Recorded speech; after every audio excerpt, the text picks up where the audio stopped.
The king has surrounded himself with these enchanters and astrologers, right? All these people of the occult and wise men like Daniel and his friends. But none of these people are able to tell him what he dreamed and what his dream meant. So he's like, well, these guys are no use. They're dead. I'm killing them. So they send for Daniel to kill him and his friends. But Daniel was wise. Okay, we talked about wisdom a few weeks back, and I encouraged you guys to be asking God for wisdom. The one prayer God always answers, granting us wisdom. Okay, continue to do that. Daniel was wise. When the king's commander came to kill him, Daniel used wisdom and discretion, and he navigated that interaction with amazing tact. And he bought himself time, and he went home. He told his friends to pray. He gathered his prayer team. Do you got a prayer team? You need one, okay? You need a prayer team. Who's your prayer team? You need one. Daniel gathered the prayer team. And he told them, pray that God will give us the secret to Nebuchadnezzar's dream. You know, we don't always have what we think we need right when we need it. Daniel right there, he's like, man, my life's in jeopardy and I need to know the dream now. He didn't have it right then. But he's like, I'm going to ask God. I'm going to ask God. And he got on his knees and he just prayed. And his friends for him prayed and prayed. And God answers Daniel's prayer. That night, God gave Daniel the dream that Nebuchadnezzar had and what it meant. So the next day, Daniel's brought before the king. And the king's not stupid, right? You got all these guys that are like, hey, just tell me your dream, king, and I'll tell you what it means. And the king's like, no. You guys are just going to make it up. Anyone can make it up, right? I want to see if you know what I dreamed. Then I'll trust your interpretation. And they're like, no one can do that. You would have to have superhuman knowledge. And they're saying, we don't have that. And so they're up a creek. But here comes Daniel. Before the king. Verse 26, the king said to Daniel, is this true? Can you tell me what my dream was and what it means? And Daniel stands before one of the most powerful men in the world. And you know what he says? He's like, nah, I can't do it. I can't do it. But there is a God. There is a God. And you are not him. To that, everyone took a deep breath and was waiting for Daniel to be killed. So there is a God who can give you the answer to your dream, King Nebuchadnezzar. Listen to what he says in 27. Daniel replied, there are no wise men, enchanters, magicians, or fortune tellers who can reveal the king's secret. But there is a God in heaven who reveals secrets. And he has shown King Nebuchadnezzar what will happen in the future. Now I will tell your dream and the visions you saw as you lay on your bed. And Daniel interpreted the dream for the king. He told him the dream he had, and he told him what it meant. And at that, the king threw himself down and bowed down and worshiped Daniel. And the king said to Daniel, truly your God is the greatest of gods, the Lord over kings, a revealer of the mysteries, for you have been able to reveal this secret. And then the king lavished on him gifts and wealth and elevated him over the whole province of Babylon. And he lived in the king's court. But life isn't always a smooth road. Did you know that? It's rough sometimes. The next story is about the fiery furnace. Okay, some of you guys know this. We're not going to hit the whole story. The short story is his friends get into some heat. And it has to do with bowing down to a 90-foot statue that everyone's commanded to bow down to, or also be thrown in a furnace chamber. Bad stuff. We'll skip that one. Next one, Nebuchadnezzar has another dream. And it's about God humbling him and showing him who the real God is. And in this dream, the king is going to be driven from human society and live in the fields with the wild animals, eating grass like a cow with no shelter until he learns, this is powerful, until the king learns that the Most High God rules over the kingdoms of men and he gives them to anyone he chooses. Wow. And Daniel tells him, God has put you, Nebuchadnezzar, in power. And Nebuchadnezzar, you are not God. And you best recognize who the one true God is. 12 months later, the king is looking across his kingdom. And he says this in Daniel 4:30, look at this great city of Babylon. By my own power, whose power? The king's power. I have built this beautiful city as my royal residence to display my majestic splendor. Look at everything that I've done. It's me, me, me, me, me.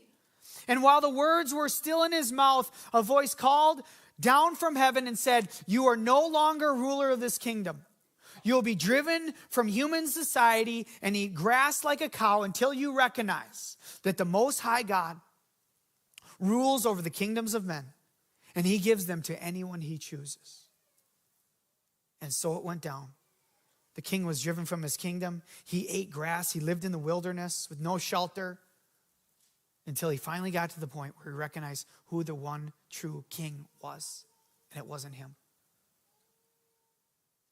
God taught him a lesson. One of the most powerful men in the world. Who the real king was. And when he recognized that, God put him back into power to be a king in Babylon again. Scene number 3. Nebuchadnezzar's dead, chapter 5 of Daniel. There's been a couple bad kings since. They didn't last long. Now we have a new king of the region, King Belshazzar.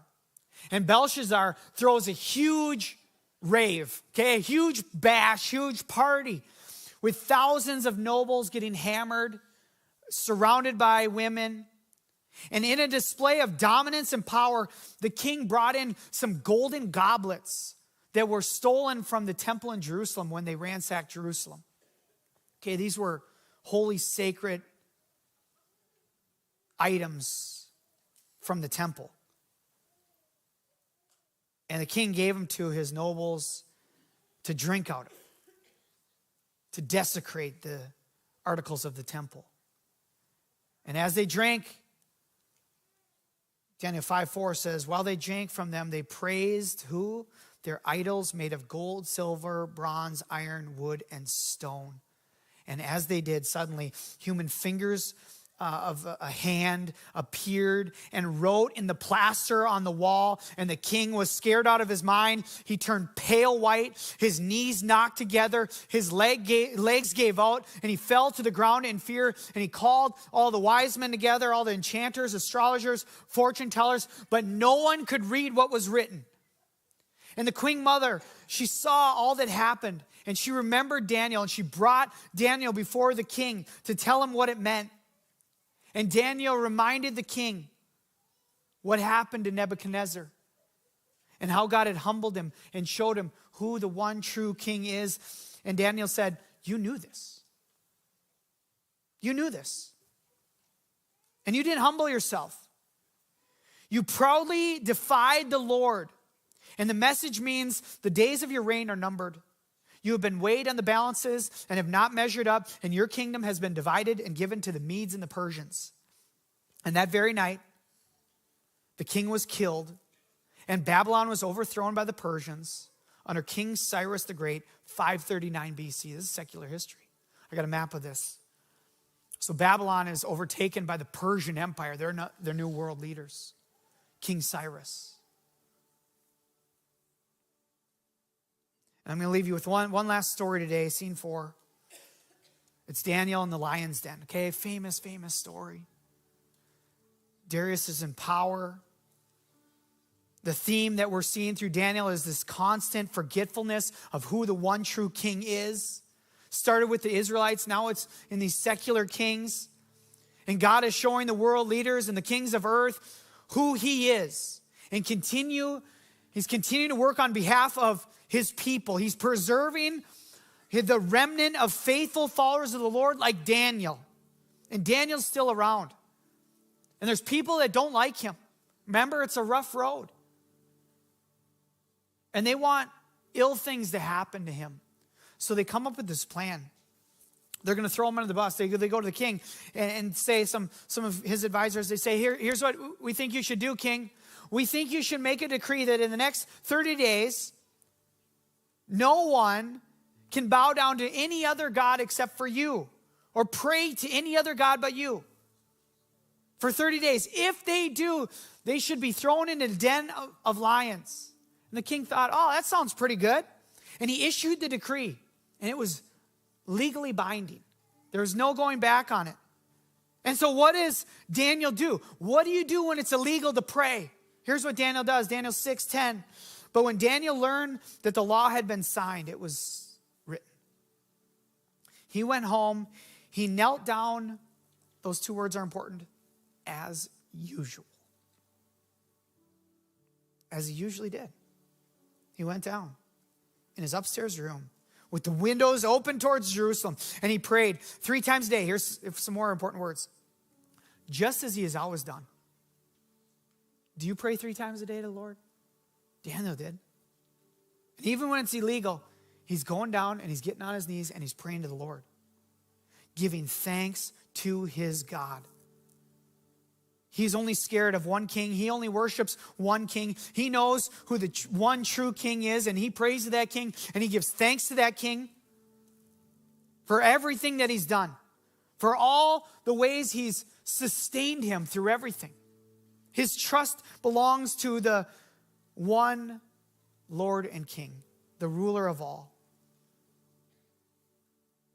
And he breaks the law, getting down on his knees, and the people tattle on Daniel. They go to the king and say, King, look at this guy broke your law. And the king loved Daniel. But he knew it was written. He's got to go in the lion's den. So regrettably so, the king throws Daniel in the den of lions. The king says in Daniel 6:16, may your God, whom you serve so faithfully, rescue you. May your God, whom you serve faithfully, rescue you. You know what happens when someone falls into an enclosure with lions? You ever seen that it happen? Things go wrong in a zoo when someone falls into the enclosure. It doesn't last long, does it? The text says no one could rescue him. No human could rescue him. You know, sometimes when the world's chaos, we're like, hey, I just need a ladder to get out of the lion's den. It's like, no. That's not going to help. There's nothing and no human that's going to get you out of this. But if God brought you into it, guess who's going to bring you out of it? The Lord. And the king was very upset by all this all night. He couldn't sleep all night. He got up early the next day to check on Daniel. And when he got there, he called out in anguish, Daniel, servant of the living God, was your God, who you serve so faithfully, able to rescue you from the lions? And Daniel was alive. And he answered, long live the king. My God sent his angel to shut the lions' mouths so that they would not hurt me, for I have been found innocent in his sight. I have not wronged you, your majesty. As he continues to respect the king. In a moment like this, verse 23, the king was overjoyed and ordered that Daniel be lifted from the den. Not a scratch was found on him, for he had trusted in his God.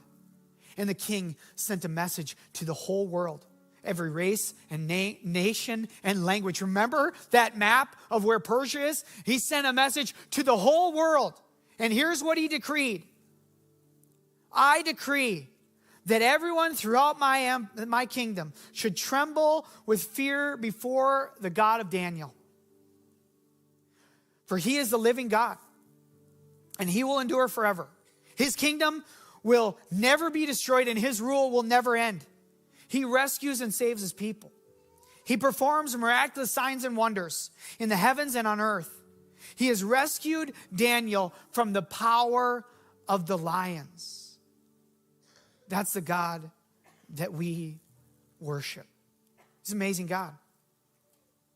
That as our situations and circumstances seem impossible, as we sit in the lion's den, We serve a God who can make a way when there seems to be no other way, who can do what no human can do, that nothing and no one can thwart the plans of the Lord, that his will be accomplished, that there is only one God and he will be worshiped and he will make himself known and he will preserve his people and his rescue mission will move forward. That's the God we serve. And through human history, God is using his people to make himself known. God is taking care of his people.